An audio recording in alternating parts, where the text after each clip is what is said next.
Welcome to NC Political Tea, the home for conservative truth with a side of Southern charm. From the hollers of the Blue Ridge Mountains to the sandy shores of the Outer Banks, we've got our finger on the pulse of every political heartbeat in the Tar Heel State. So grab a sweet tea, kick back, and let's dive deep into the 2024 election madness. Jack Smith argument. Today is a very great day for President Trump. It's a very great day for our cause. And look, you know, the courts ruled in favor of the country. They ruled in favor of America. This is really a no-brainer. I mean, of course, presidents have immunity. They've had immunity in the past. And now what they've done is they've codified it for the future, regardless of who's president. And what I would have thought, if this would have gone a different way, I would have thought that, you know, Barack Obama and George Bush and the rest of them would have been, and Bill Clinton of all people, would have been freaking out. I mean, could you imagine being a former president and then the country gets to go, and then the DOJ and the country gets to go after you for past decisions that you made while you were the current president? The only reason why this is happening is because President Trump came back and he ran for president again, and they didn't see this coming. And what they tried to do was throw him in jail for all of this erroneous charges against him, and then now today was a victory for America. And then also when people... All right, welcome again to another exciting night of NC Political Tea, where, Margo, we've got yet another SCOTUS decision, and this is the big one. This is the biggest one. This is the one we've been waiting for. Presidential immunity. What is the qualifier? You know, if it's a presidential act, then it is definitely qualified for presidential immunity. And if it is not a presidential act, it is not. So now Judge Chutkan is going to have to go decide what is considered a presidential act. And of course, her Patsy Jack Smith will be right there trying to tell her or define for her what it is. Right. So now we have a couple of decisions. I mean, right into session Friday and then today, where I kind of feel like, and I think a lot of others do, that we're getting kind of back to normal, to what we know as a decent justice system. We're not all the way there. It's the beginning of the beginning, not the beginning of the end. I mean, this case in and of itself, this one that we're talking about, will be kicked back to the district judge, correct? To figure out whether or not Trump acted in his official capacity or not. Well, part of that will happen, and then part of it is already predetermined. Some of what has already been, you know, it's predetermined just by when and where and how it happened. Mm-hmm. It's already going to fall under immunity. So it's going to be the gray areas and the things they fight to keep in. But the likelihood is there will not be much that they can kick out. Now, the case in New York, the sentencing, that BS case is still on, because of course the theory is that the business document case was not undertaken in his official capacity, but I'm sure that's going to be overturned. The rest of them are delayed at best, right? Because they've got to go and do this again. So look, the upshot of this is that you cannot continue on with this lawfare stuff and weaponizing the justice system against any president. I mean, look, who the hell would want to run for president if they run the risk of A, being sued, and B, being imprisoned in the course of carrying out their duty? No one. Well, you know, this has implications that would have fallen back. I mean, if you think about it, Barack Obama ordered some folks killed, and one of them was not on the kill list, and it was a young kid. And so he could have been, because he did a whole wedding. He dreamed a whole wedding. And the other thing I think people don't look at is the implications on Judge Marchant because of this case. Okay. What is he going to do to President Trump? Now, let's be honest, the case in Washington, D.C., it's never going to hit the timeline needed. So we're done there. Even no matter what they do, they're not going to have a prescriptive timeline that's going to be effective. And Judge Eileen Cannon down in Florida, she's just going to take them to task until she wears them down. Mm-hmm. And I believe that this may actually have a significant impact on the Atlanta case. So now the one case that we thought was not going to happen, you know, kind of throw it on the side case, the New York case is the one that's really going to be interesting, because it's all in Marchant's court. He could jail Trump. He could put an ankle monitor on him. I think he will, and it will make him a martyr. I mean, the likes of which we've never seen. I think that they would try some nonsense like that, don't you?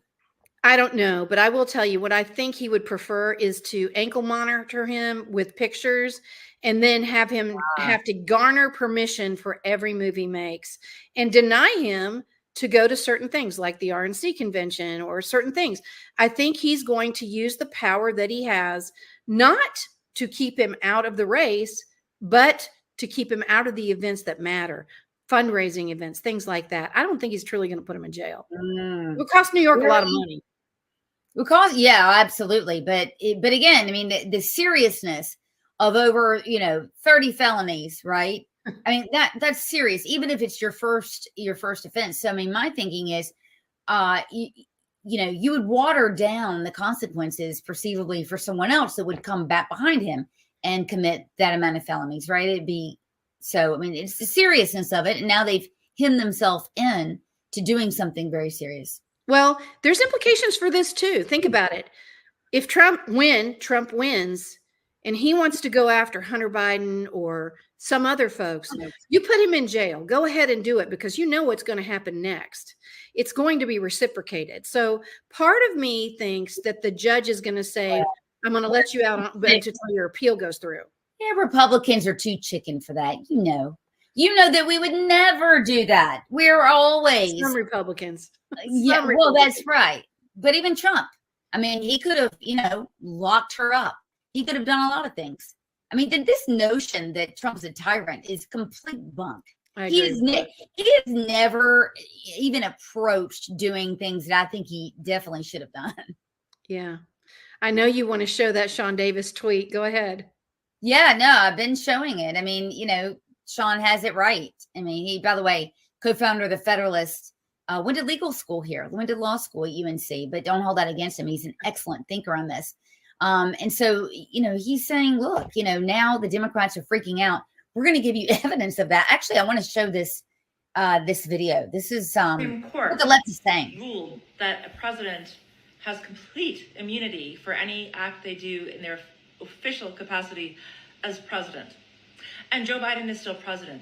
And the Supreme Court is counting on Joe Biden to continue to be the good man that he is and not abuse what they have just given him. But personally, I think Joe Biden should go full Monty on this. I mean, in his official capacity as president, maybe he could just disband the Supreme Court or unalive Donald Trump. I mean, he'd have complete immunity. He's president, right? That would certainly solve a lot of our problems. Okay. And by the way, this is by no means just a exclusive to her. Oh, I've no. been seeing this everywhere. We should just kill Trump. Can you imagine saying that out loud? The act of saying something Without so a trial. ridiculous. Well, let's just talk about this. It's not the trial part. It's the thought that there are people in our country that are Americans talking about killing someone who is running for office and a former president. Can you imagine if they said that about JFK or Ronald Reagan or Jimmy Carter, who's about on his way out anyway? Well, they're saying it without a trial. There have been people before that say, oh, so-and-so should be tried for treason. And then that's the natural outflow. This is extrajudicial killing and just what the hell, disband SCOTUS. Just wild stuff here, guys. Wild stuff, but it just shows you the extreme nature of the Democrats, by the way, who are calling us extreme all the time. So, and here's the thing I always look, and I do this in my personal life. How would you feel if I did that to you? How would you feel if I said, let's go kill Joe Biden? I would never do that. But I mean, the point I'm trying to make is if Republicans said that stuff, they would go insane. Well, I know, because we know a Republican candidate that was, joking around saying something in a hyperbole, didn't even come close to saying that, and was taken completely out of context and being called an extremist. These people are outright saying this, that Joe Biden should do it without a trial, extrajudicially, and no one's saying a peep. So now we see the double standards yet again. That's absolutely right. And we continue to see it. And I think since the debate on Thursday, a lot of people's eyes have been open to what we already saw and knew. You know, the emperor's clothes are gone. We knew that. But now people are having to admit it, and are they second guessing some of his decisions in the past, and they're looking at the future. And I don't know if you saw this, but they're even considering going to having a DNC meeting in advance to name him, to rush things. Oh, look, I know, but I mean, here's the material fact. Joe Biden pulled a fast one and really gave the middle finger, I think, to the mainstream media. And here's how he did it: by actually going on the debate, because now everyone knows that the mainstream media has been lying. He actually exposed them as liars. So not only is he exposed as a sad old man, which we already knew that, but now the media is exposed as well. So I think that he did us a favor in doing that. And there's also, obviously talking about his replacement. From what I hear, the money that has been donated thus far cannot be reappropriated to another campaign. And that is, I believe the law is, every dime that's been raised thus far can't go to the next guy. So they're going to have to, raise twice as much at least. Yeah, I don't know about the money piece of it. I do know that there's a lot of emergency action and the trauma and the background drama going on. But you know what I've heard, which is funny, is that Jill's the one that doesn't want him to stop, because she likes that old Air Force One. The grift is up, baby. The grift is up. Yeah. That's the problem, is that the grift is up. Everyone knows it. And I guess Hunter Biden has said, "Oh, Dad, Pops, you got to stay in it because you are the most savvy, scrappy guy that I know."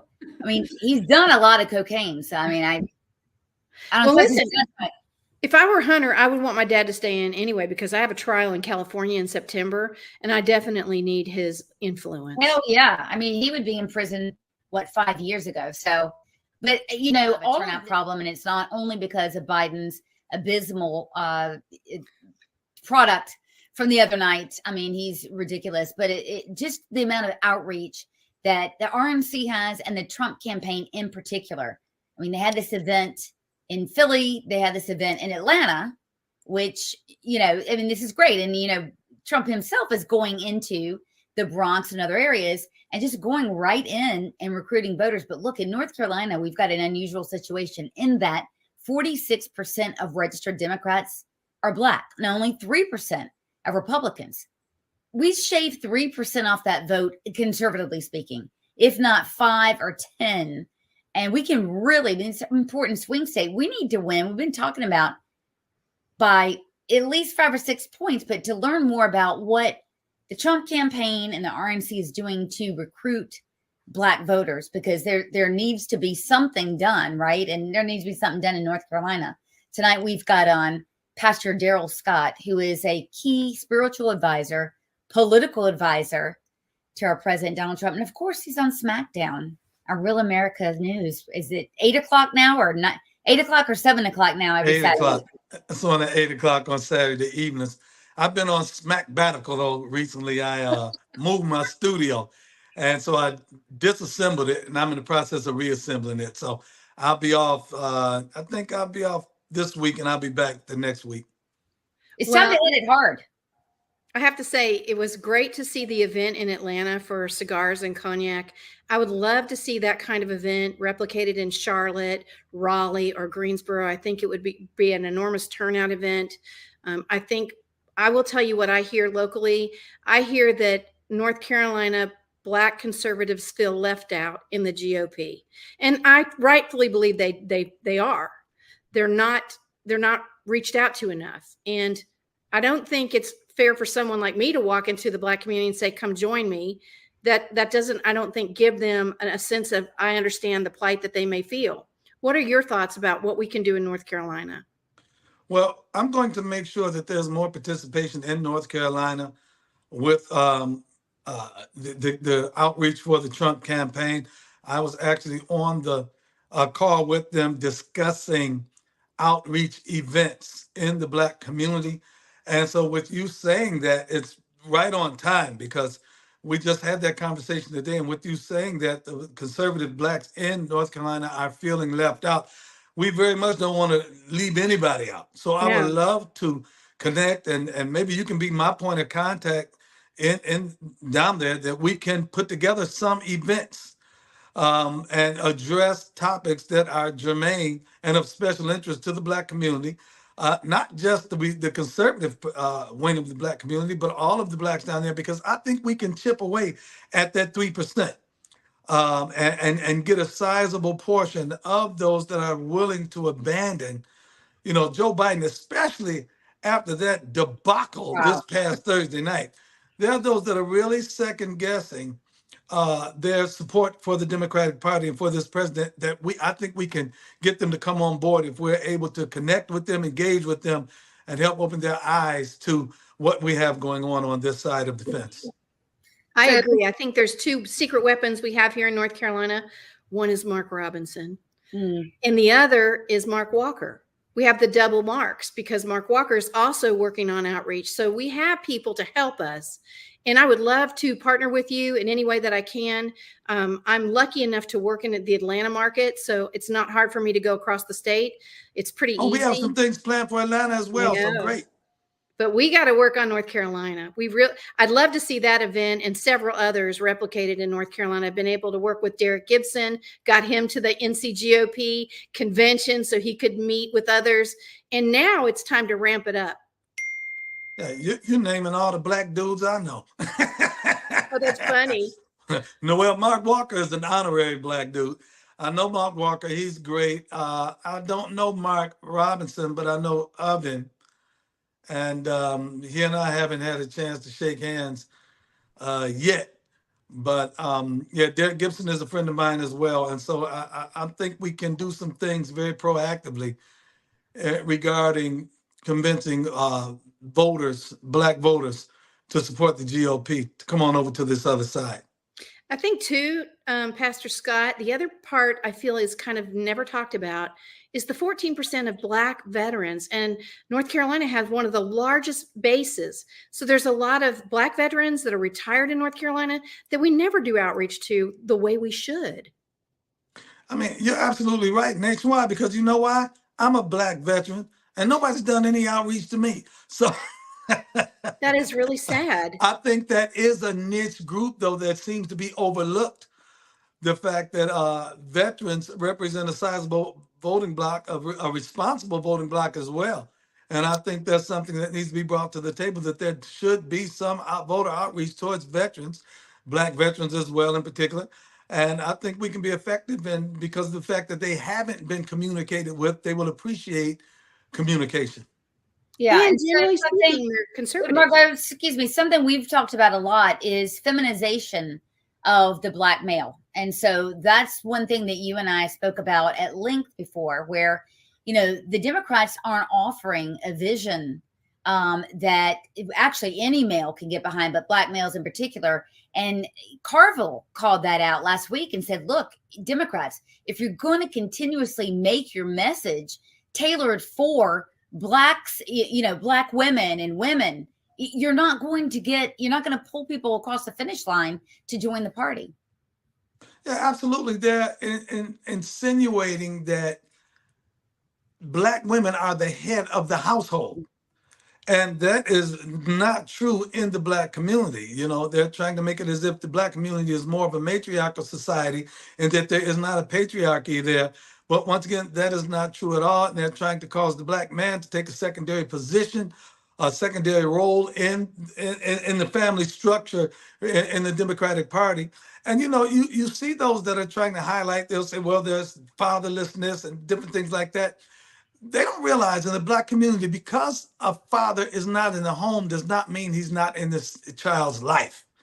And so I know several people that had children outside the boundaries of marriage, but they're very much in their child's life. And so you're right, they're trying to feminize the Black man in the sense of making him take a secondary role and not be a decision maker regarding family politics, because Black males are swinging towards supporting Trump and supporting GOP policies, whereas Black women, and they're appealing to women emotionally. You have to understand, the Democratic Party, and here's something that the Republican Party needs to be aware of. The Democratic Party has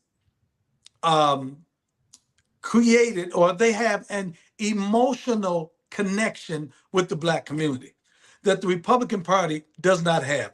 And the Democratic Party is using emotions to continue to hold on to the Black vote. And so what will they say? Well, the Republican Party is racist. Well, your feelings about that are feelings. Once again, it's emotional. They said Trump hates you. That's emotion. The Republicans hate you. That's emotional. There's an emotional connection. Well, we're trying to come against this emotional connection intellectually. So we need to establish an emotional connection as well, because oftentimes, I'm sorry, emotions override intellect. Yeah.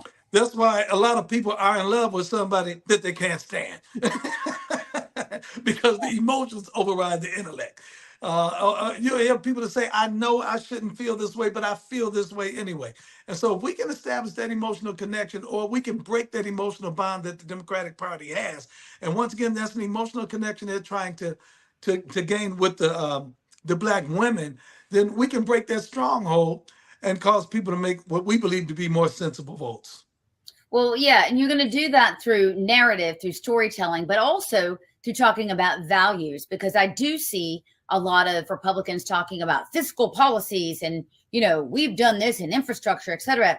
It doesn't even land with me. But when you and even policies that I like the Parental Rights Act and the Girls in Sports, et cetera, we need to talk about the underpinning of that. The underpinning is this: when you tell children or anyone that you can be multiple genders and that God makes mistakes, boom, right there, end of discussion.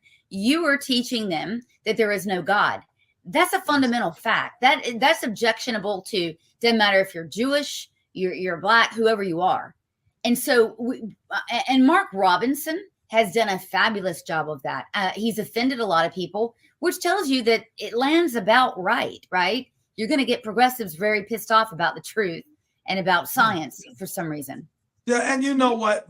Because the Democratic Party solicits the LGBTQ community's support, power base, and vote, of course they're going to try to masculinize, if I'm saying the word right, the women, and feminize the man, because they want to connect more with this LGBT agenda. And so they're targeting the Black community for this feminization and for this masculizing.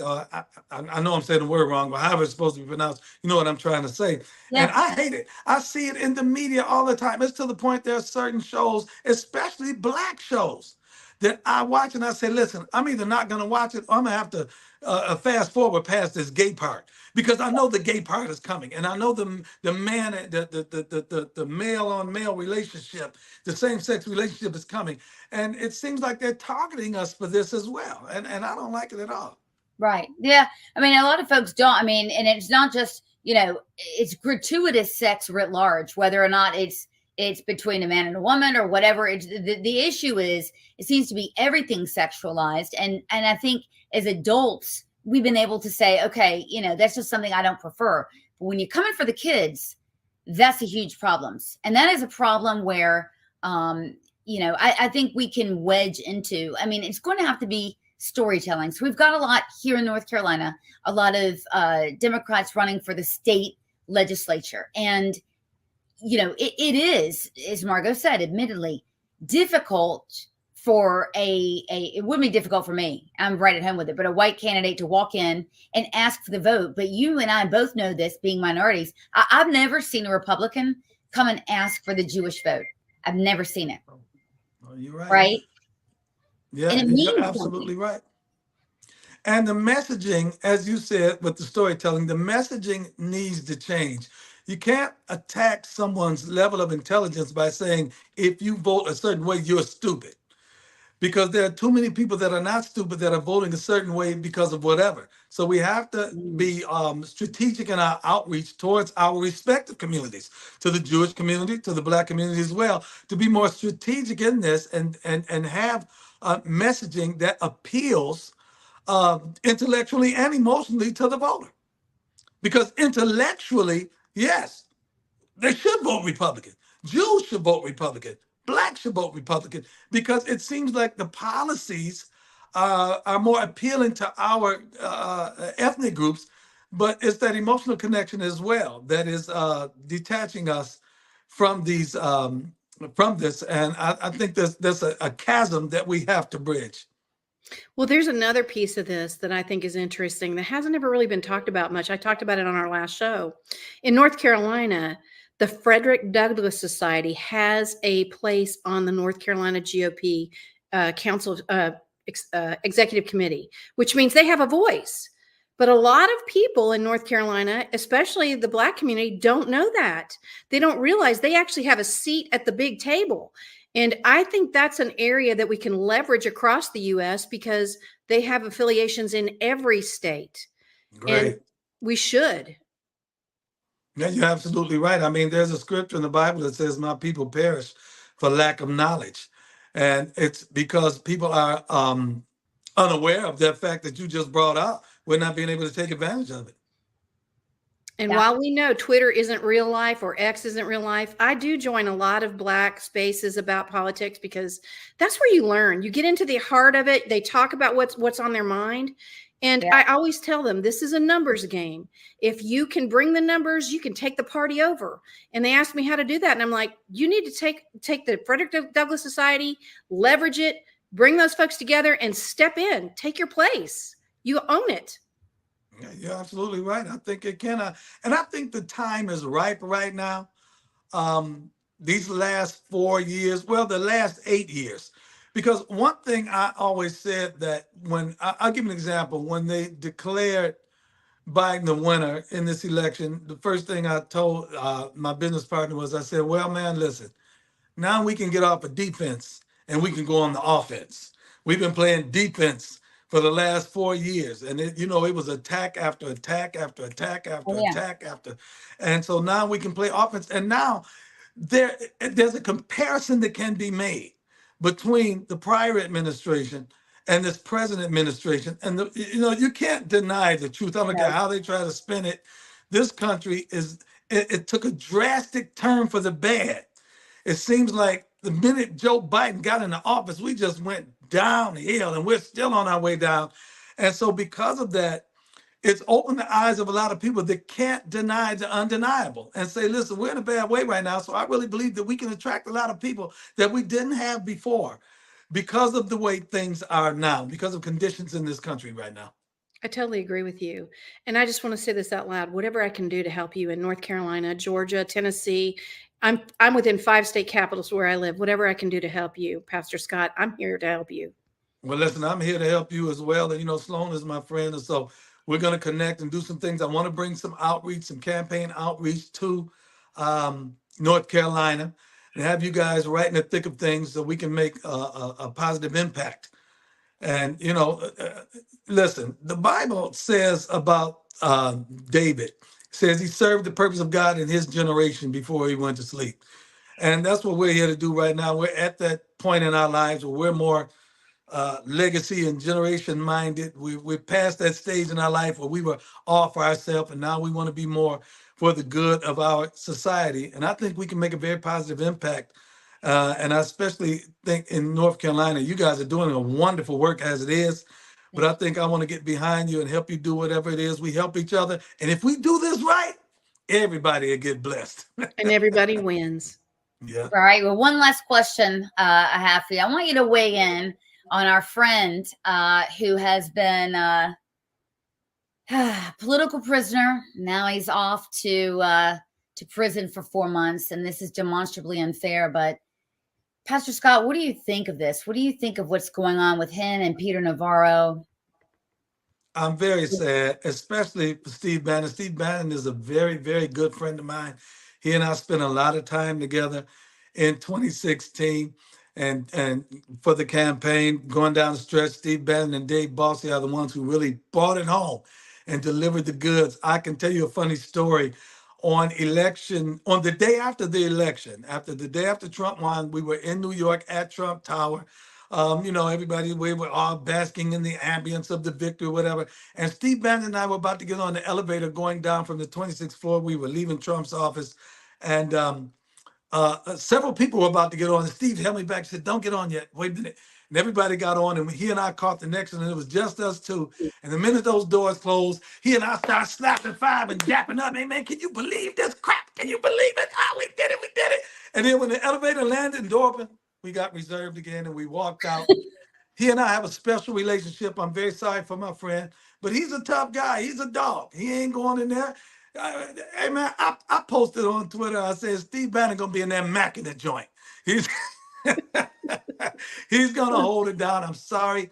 But you know what? He's going to come out more powerful than he was when he went in, because you know what the left basically did? They martyred him. Yeah. They did. And he's going to keep his head up.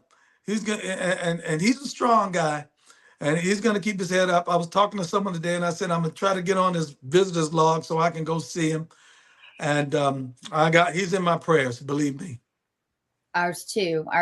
Well, thank you very much for helping us understand what the outreach is going to look like. I'm very excited. I think it's going to be a lot more robust than it was in 2020. I know that our poll numbers are a lot higher now than they were in 2020. So I think people are open to the message. They're tired of the bull crap. They're tired of the spin, and they just want a problem solver in chief. And we all know that that's President Trump. Yeah, absolutely right. All right. Well, I'm gonna put your name on the VP list. I'm gonna put it in there, and we'll see what happens. We expect that. We're going to be right in the front row. All right.